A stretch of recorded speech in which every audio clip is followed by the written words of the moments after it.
Hi, my name is Aleida Moreno, and I am here with SEEDS Community Resolution Center. We are a conflict transformation agency located in Berkeley, California, and I'm excited to present today on restorative response and reentry in the COVID-19 era. So I'm going to get started. Our agenda for today, there's going to be a lot of time to pause and breathe and notice, and more time for breathing. I'm going to go over a little bit about the shared experience of the trauma that is caused by COVID-19 in this era with everything going on. And also situating that experience within a hierarchy of needs that covers both schools, students, and also families. More time for pausing and reflection. We're going to go over what a restorative response to this particular harm, so the COVID-19 era itself, can look like, or what that means. And there's going to be some time for self-reflection or journaling. I know that there's also a chat option. And so sometimes I will prompt you to answer the questions in the chat as well. I'm going to go over very briefly on trauma-informed practices and why they're so important now. And we're going to go over something called the Change Journey Bus Route, which is going to help us identify and reflect on sort of where we are in our emotional journey during this COVID-19 era. So just to start us off, I'm going to invite you all to get comfortable, to sit in a position that allows you to feel grounded and anchored, and to get in touch with the ground. So if you can put your feet on the ground, that's great. And so in that moment, I'm going to invite you to take 3 deep breaths. You can have your eyes closed or your eyes softened. And yeah, so if we can just get started, I'm going to invite us to do 3 breaths.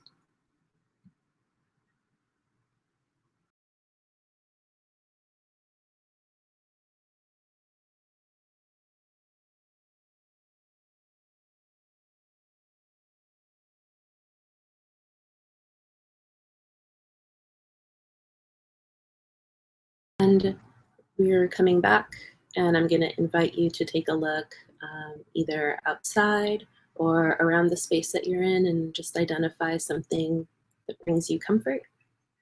And then describe what you're looking at in the chat box. So just take a couple of 1 minute to share what you see and to read through some of the responses.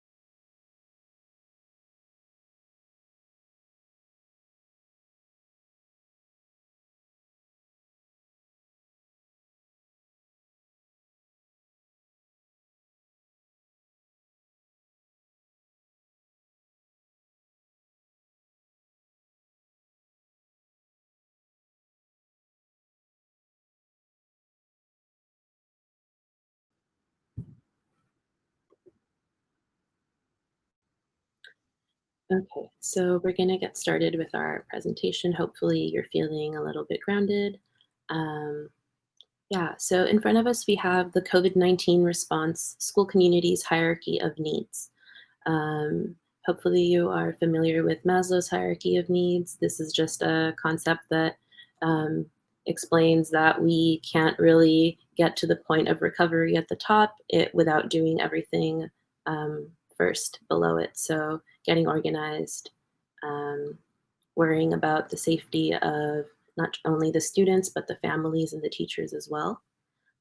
Figuring out policies and procedures, working on engagement and relationships, equal access for all of the students and families, learning and what that looks like in this new era, And then, of course, the reentry process before, and this is all needs to happen before we get to the point of recovery. And as you can see in the arrow all along the side of it, equity considerations must be thought about throughout the entire process. And so, in this this pyramid was adapted from School Research Hub with instruction partners. And Instruction Partners has been doing some really incredible and thoughtful work on how to respond to the challenges and inequitable impacts of COVID-19. And they have a really great reentry toolkit box. I'm going to provide links for that as well. And so they were the source of this modified framework, which we think that really provides a helpful way to think about what's in the mix with all of this. And so while we all want to focus on providing high quality education and that's effective to the young people that are in our schools and in our current context, but it's incredibly important for us to be realistic about what families, students, and educators are going through right now. There's a lot of educators are, dealing with the fact that we really can't expect students, families, and educators to think about and engage with other high thinking skills if basic needs are not being met. And as we think about this, there's this moral imperative to recognize and prioritize equity considerations. So who in our education systems is being least well served and why? What might be some of the unintended consequences of various decisions around reentry for vulnerable populations? And then how do we ensure that we are centering the needs of students who have been historically the least well served? And so, so for example, with the bottom layer of getting organized, we have to think about who are our students? Can we contact them? Do we know who they are? Who's the responsible adult? And so we need to take ask those questions sort of all along and up the pyramid. I'm going to get a little bit more into it in my next slide. So with that, here are some of the questions to ask. And so these are going to, these questions are compiled, and so these are compelling questions for schools. And on the left, there is one of the layers of the hierarchy of needs and the questions that go along with it. And so for getting organized, we want to think about what's happening, what does this mean, how do we organize to respond, and how will we work together? And this is all from the perspective of the schools as institutions and communities. With the safety layer of it, the questions that we're asking are all students sheltered and safe? How do we feed students? How will we make sure that they're getting their basic needs met? How will we track the health and well-being of students and teachers? And how do we plan for staff illness and home life needs as well? With policy, we're thinking about how do we employ and pay teachers and other staff members? How will attendance rules affect our choices? How do we support students with IEPs? And what employment conditions do we need to negotiate? How does grading work? So all of these questions about policy, which by now at this point in the school year may have been resolved, but also these questions come up, and it's very nonlinear the way that they come up, because things are changing all the time. And so even once we think we have the answer to a question, something can change, and then we can be right back to square one. Also, individual needs can change, and that can also cause us to have to go back and re-strategize. So with the engagement and relationship layer, some of the questions that we ask are, how do we contact, connect, and communicate with students and families? How do we maximize contact with students? How do we prioritize relationships and maintain strong connections? And how do we support students' emotional and social needs as well? And so this portion is really important They all are, but this one in particular, primarily the point about prioritizing relationships and strong connections. This is essentially what restorative justice is all about, is prioritizing relationships. And so in order to respond to this COVID-19 era in a restorative way, we need to prioritize relationships and connection. And this is between students and teachers, and between the adults in the school communities as well. With access, we are asking, how do we understand the home device and connectivity situation of all students, which is still an issue for so many of us. I can't really tell you how many meetings have had to be rescheduled and turned into phone calls because of connectivity issues. And so it affects not only students, but teachers and other staff as well. And how do we provide or share devices? How do we increase access for students who may not have it, when that begins to impact how or if they can show up to school? With the level around learning, we are asking, what is our model for instructional delivery, and how can we build staff skills to facilitate learning? How do we help families organize and support learning in their home? And in the spring, are we going to be focused on review or new content? And how much can we realistically expect of students? And this is going to continue to change as the situation continues to change. And if this continues into fall or the next school year, how are we going to organize to deliver the new content? And you know, I think that all schools are sort of on different starting points with this. And so for some schools, they had it figured out. They really anticipated that it was going to be online learning. And for other schools, they may have been more, they might have had the idea that we were going to perhaps be in school, or that it would be some sort of hybrid online learning and in-person kind of thing. And so a lot of schools have found themselves to be at different levels of preparation for what is now the reality in the fall. And that's going to continue to change as well. With the level of reentry, we want to think about, so if healthcare supply exceeds the demand, and if there's the availability of widespread testing and contact tracing and all of that, how and when do we reopen physical schools with sufficient enhanced health protection measures? And, again, this differs a lot depending on the school and the school districts as well, I think. And I feel like for a lot of us, we're not really there yet, not really at the point of thinking about reentry. It's still a lot about getting settled with what the new reality is, getting settled with the online learning format. Yeah, and then so with recovery, the questions will be, once there is a vaccine or consistently effective treatment, or we have developed this herd immunity, how do we assess for and support students to recover the lost learning?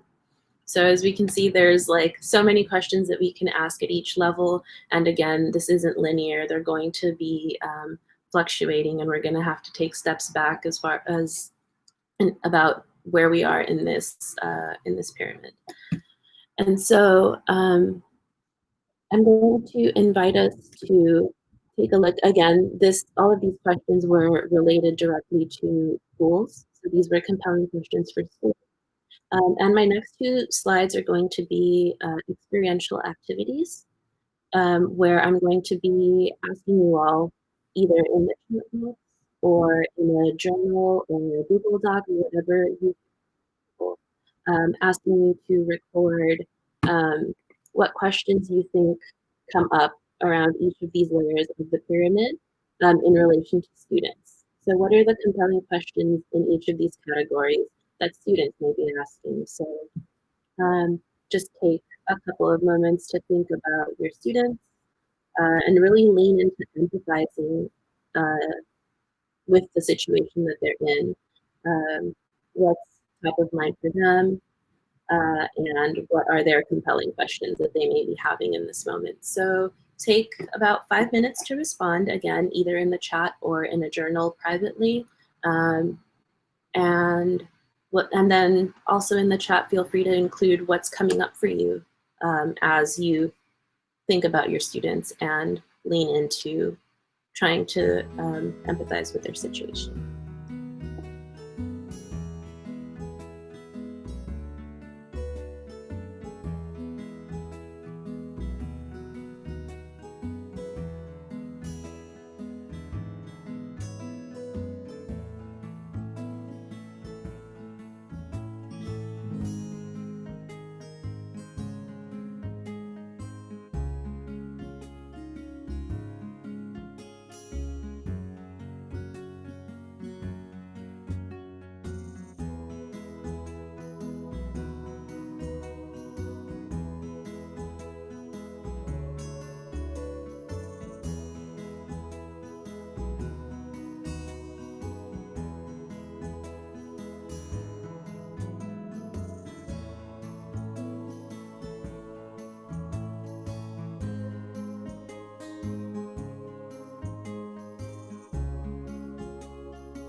So just take a moment to go over and read some of the responses if you haven't.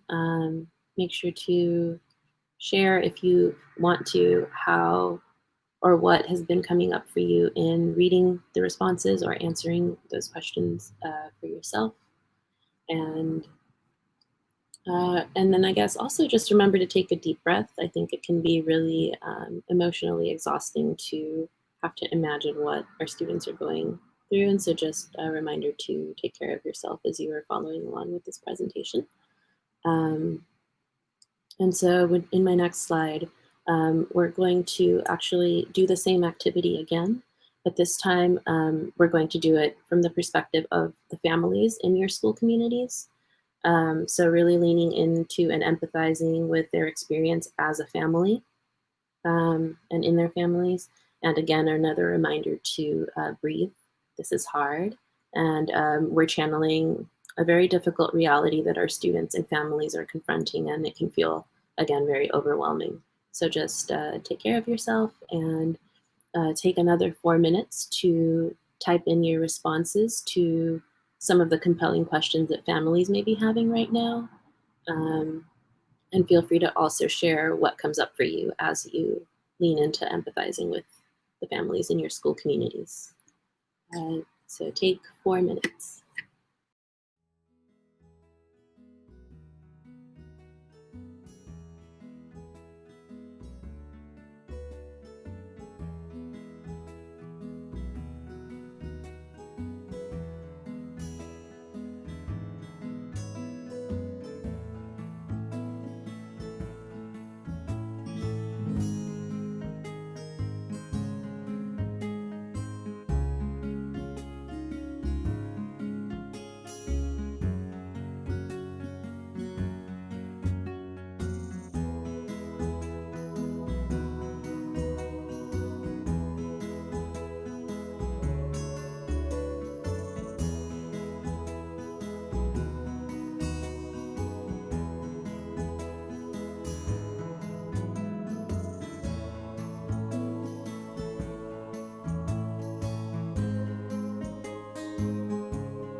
So as we come back as a group and into the presentation, I just want to invite you all to take a moment to pause and reflect with yourself. You potentially just read a lot of, um, difficult questions or had a lot of difficult thoughts come up for you around this. And so just take some time to reflect and breathe. Um, Feel free to also, get up or stretch, move around, take another breath. And then as you get resettled, one more breath and just take a couple of seconds to feel into anything that came up for you during this exercise.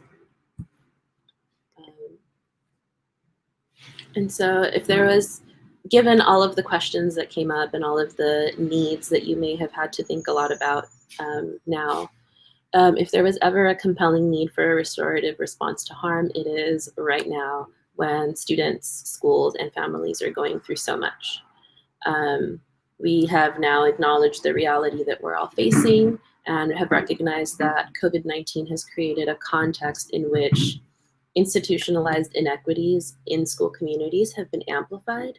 And now we have an opportunity to think together about the invitation of what a restorative response has to offer and really what that means as well.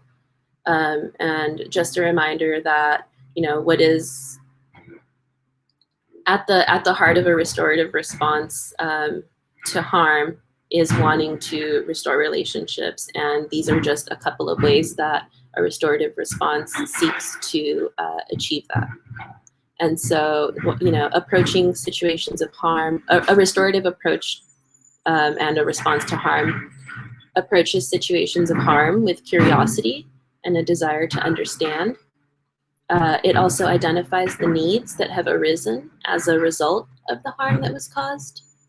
A restorative response seeks to understand the ripple effects of harm and really understanding that this pandemic isn't just impacting the people who do get the illness, it's impacting everyone, and there are these ripple effects where if a student is impacted by something that's going on, the families are also impacted and the school community as a whole is also impacted.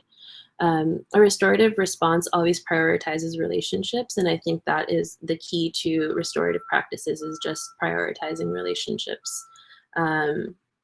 And it also seeks to understand what's really going on beneath the surface. So looking beyond,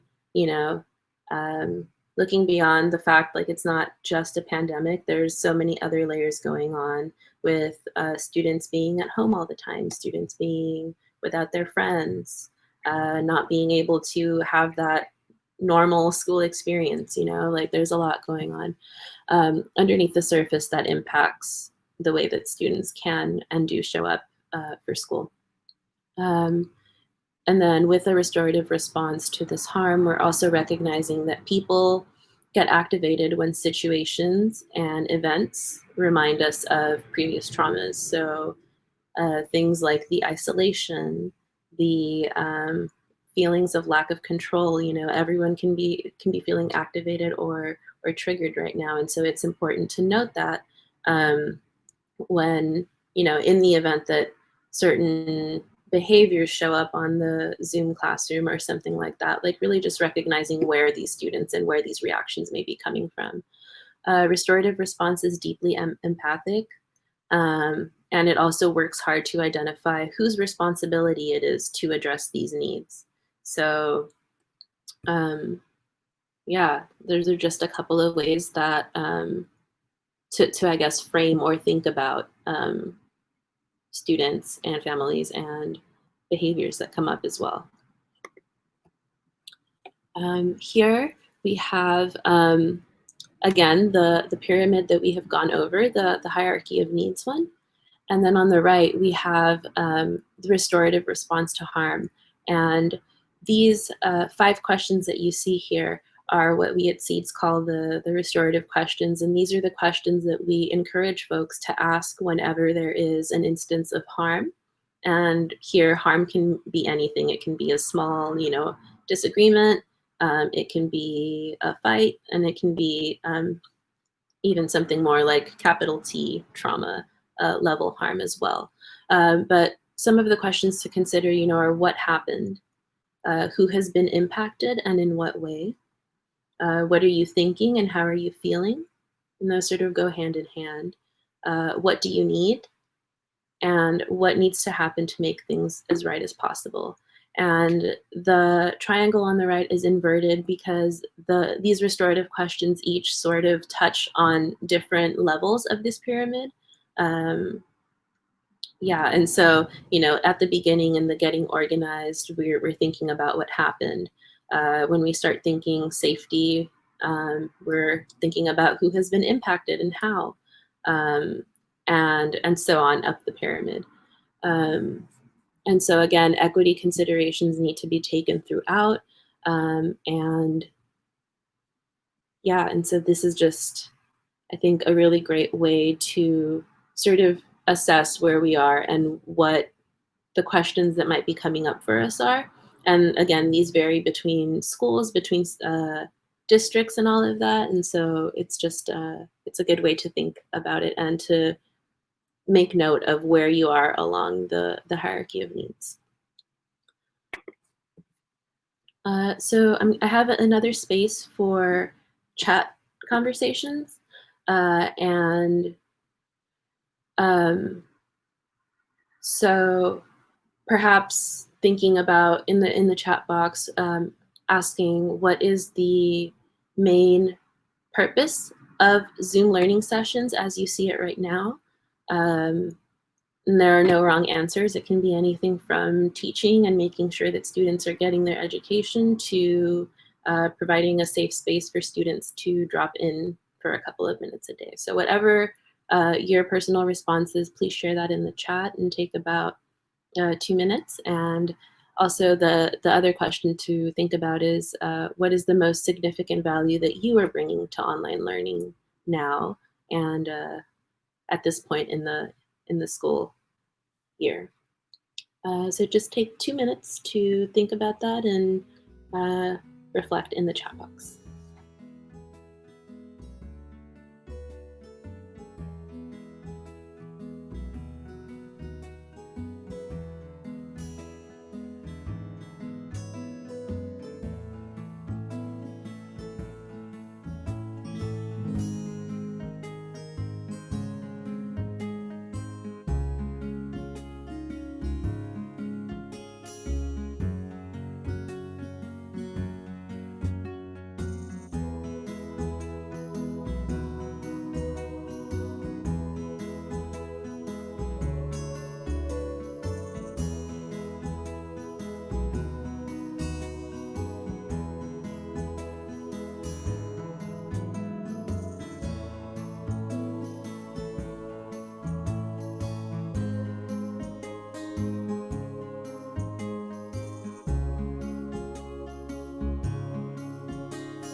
Great. So thank you so much for your reflections. I am actually going to take us back to this slide and say a couple of things that I forgot to mention. Um, but one thing that's important for this is that um, we can't really think about what needs to happen to make things as right as possible unless we have deeply understood first what happened, who has been impacted, the thoughts and feelings that are going on for those people, um, and the needs that are indicated. And so in parallel to that, we actually can expect educators to be well positioned to facilitate high quality and effective instruction if organizational needs, safety concerns, policy considerations, a commitment to ensuring that there is engagement and strong relationship building, and then also access to technology and infrastructure needed to access learning have not been addressed. It's really unreasonable to expect educators to miraculously fill in the gaps in all of these areas that have been created by the COVID-19 pandemic. So standards, demonstration of academic mastery, and readiness to proceed to the next educational level has definitely some compelling importance, but if we fail to pay attention to the relational needs of students and families and educators as well, we're not going to be very well positioned to achieve these goals. And so the restorative questions as presented here provide a blueprint for how to lean into the overall context of what the COVID-19 pandemic has caused us. We're not going to take a break, not today, but I'm going to go over trauma-informed practices a little bit. And so what trauma-informed practices mean is it's using the lens of trauma and understanding that most of us, if not all of us, have experienced some sort of trauma.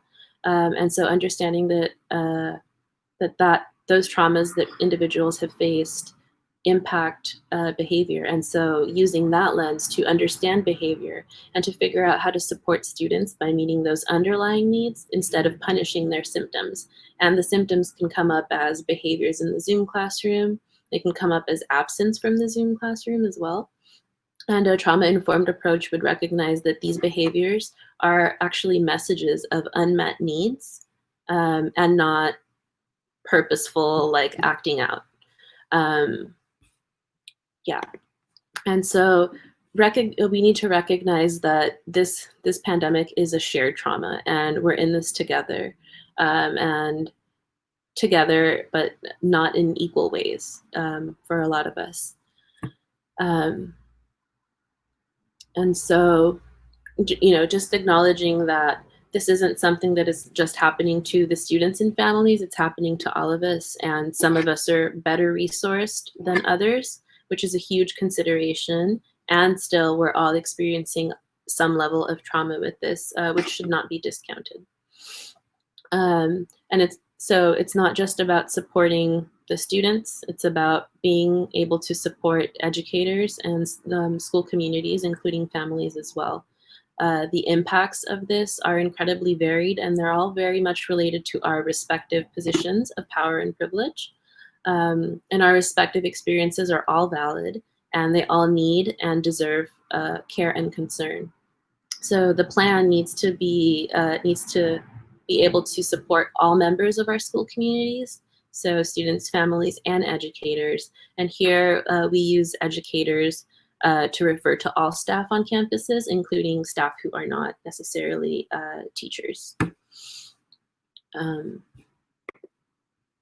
And so what we have here, adapted from the National Retail Association, is a graphic created by my colleague Brigitte Marshall.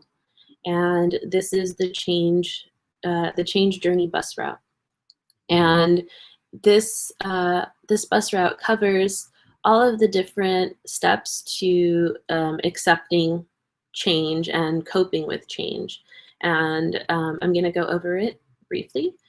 So first we have, anxiety, where the question and the feelings that may be coming up is, how am I actually able to cope with change? And then in the second stage is denial. So if I just ignore it, it'll go away.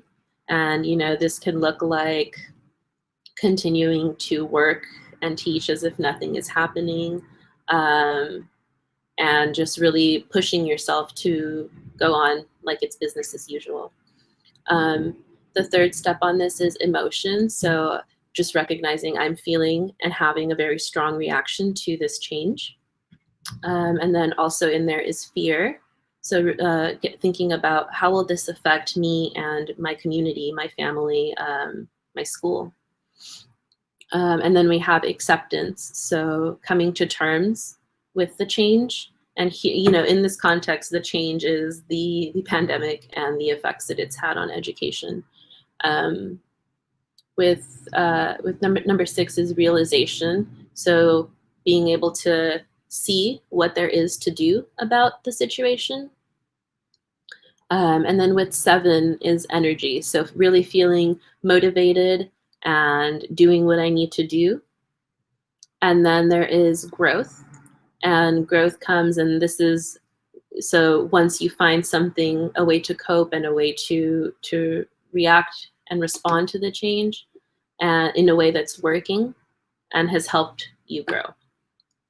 And so when we're confronted with change, whether it's anticipated or a change that is imposed upon us, this is a pretty typical reaction, this bus journey. We start out on the left end with anxiety, and then we eventually make it to growth. Sometimes the bus stops at a specific stop and it stays there for a while, and we have a really hard time starting it back up and getting it to go towards the ultimate end goal. And that's normal. Sometimes the bus crawls along this journey really slowly, and that's normal. And sometimes it reverses and goes back and makes a U-turn, and then does the U-turn again and continues on as normal. It's a really important skill for educators to be able to demystify and de-amplify these emotions. The ability to normalize them is going to contribute really strongly to the resilience of those who are in your orbit. So what I'm going to invite us to do is to take a look at this. We're going to come back to this slide so that you're able to look at it, but just in the chat box, take some time to reflect on where you are in your change journey bus route right now. I can share a little bit for myself. I am feeling currently about a 5, where I feel like I have accepted the change. I'm getting accustomed to this new reality. But I definitely have my days where my bus reverses into number 2 or number 3. And, that is as soon as a couple of days ago or last week. And since March, I have definitely felt, and like a 7 or 8 at times, and inevitably, the bus reverses. And so just noticing that you can be at different points at different times. And so I invite you to, in the chat box, say where you are right now, and you can expand on that as much or as little as you would like to. Take about 3 minutes to share your response in the chat box, and take some time to read other responses as well.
So I just want to thank you all for sharing your experiences and where you are right now.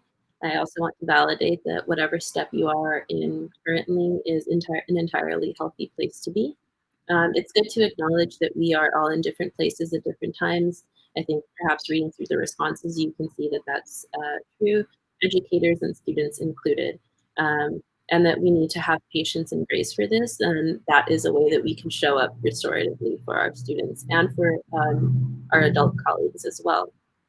Um, we're not going to be traveling at the same pace with each other, and that's because of the various contexts that everyone brings with them. But it's important to understand and account for this and to think about it when we're thinking about our students as well. Um, so this is the restorative practices and interventions pyramid that we use to explain what implementing restorative practices in a school campus looks like. And it's divided into 3 tiers. The first one, these are also not proportional. Just want to note that, and I'll get into it in a little bit more. But the first tier is a universal and proactive focus. And so the goals of the tier one of restorative practices are to develop social and emotional capacity, to build relationships in community, to develop responsibility for self and others, establishing an understanding of harm and impact, and also creating ownership of the class and school-wide values. So making sure to take some time to see what the school values are and what the individual classroom values are. And some of the restorative skills that go along with this tier is active and empathic listening, using affective language or I statements, doing community building circles where everyone gets an equal chance to share their experience or their response to a question. And these questions can be as simple as, if you were a weather or if your mood was a weather, what would it be like today? And giving students all an opportunity to answer that. Inclusive decision making and restorative dialogue and impromptu conversations. And what that means is if something comes up around feelings or emotions in your classroom, how do you address that and make space for that sort of dialogue to be present, knowing that it is a very true part of the reality that your students are experiencing. And what's important to note about tier one, and the reason why I mentioned that these aren't proportional, is that our focus is on tier one for 80% of the time. Like 80% of restorative practices should be community building. And that's what a restorative response to this pandemic looks like in online learning is really hyper focusing on building community. And with tier two, we have the more targeted interventions. So things like addressing harm in a relational and non-punitive way, which means accountability instead of punishment. Meeting the needs of all of the parties who are affected by conflict or harm. And here the harm that we're referring to is the pandemic and everything that has resulted from that. And creating ongoing support and accountability for students who are perhaps at risk of either of causing more harm. And the restorative practices that are important in this tier are restorative dialogue, things like conflict mediations, harm circles, and circles of support and accountability. And, tier two and tier three combined make up 20% of what restorative practices should look like. And so this just involves thinking about how we're responding to instances of harm or those behaviors that come up that teachers can experience as challenging. And we've mentioned previously in this presentation may be due to the trauma that students are experiencing. And then tier three would be intensive intervention. So things like formal restorative conferencing and things like that. And we don't focus on that too much, especially when schools are just starting to explore what bringing restorative practices to their schools might look like. But the current context provides a really good opportunity to bring back or come to an understanding of what this pyramid means. You know, the foundational starting point is always relationship building. And so the tactical responses alone in the face of what COVID-19 has brought to us is going to inevitably miss the mark. And so we believe that in this moment, this era is calling for a more restorative response where the focus 80% of the time is on community building and making sure that students and the colleagues in the school community alike feel like there's some sort of support for their social and emotional needs, and that there's effort and energy put into understanding that. Doing so is going to support the collective ability to provide high quality and effective instruction across the educational system and to all of our students. And so a last thought that I have to share with you all is that these are uncommon times. I don't know how many times we've heard or seen in emails the phrase unprecedented times, but these truly are unprecedented times, and there is no playbook. And we are currently writing the playbook. Like this is the first experience that a lot of us have with something like this, and so it's not a surprise that we're feeling. We're still in the process of feeling our way into what it means to show up in the right way, or what the right things to do or say are in the current context. What we prioritize during these times really matters, and it's going to have a long-lasting impact on students. So if students can begin to think as going to school as a time that they're going to be able to be in community with someone, or be able to show up as themselves with all that they're carrying right now, it might make a difference into the way that they think back in these times and the way that they ultimately experience this time as a whole.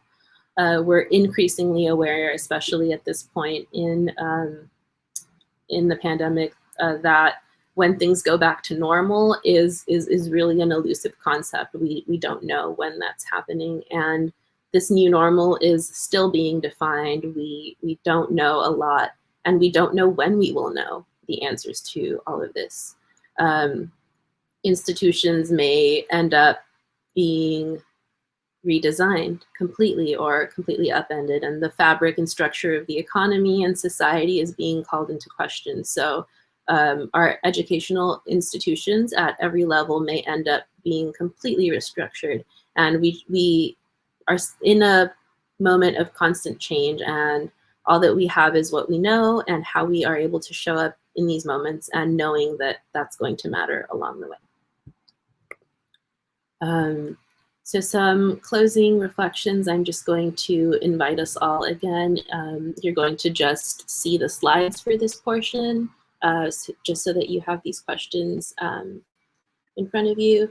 But take a moment to settle into your seat and imagine that you are a tree, and thinking of your feet, which are hopefully touching the ground as the roots of the tree, thinking about what roots or grounds you in your life. And as you move up, feel into your body and think of your body as the trunk of the tree. Take a moment to think about where you get your strength right now. And if you feel up to it, you can lift your arms either so that they're sort of away from your body or up above your head. And think of your arms and your fingers as the branches and the leaves. And take some time to reflect on where you get your power and inspiration from right now.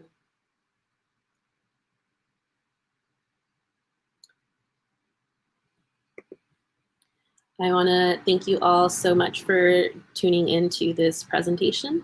Hopefully you have gotten a little touch on what showing up restoratively means in this context.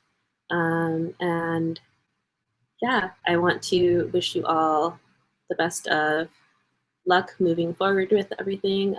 Be well, wash your hands, and remember to wear a mask. Thank you so much.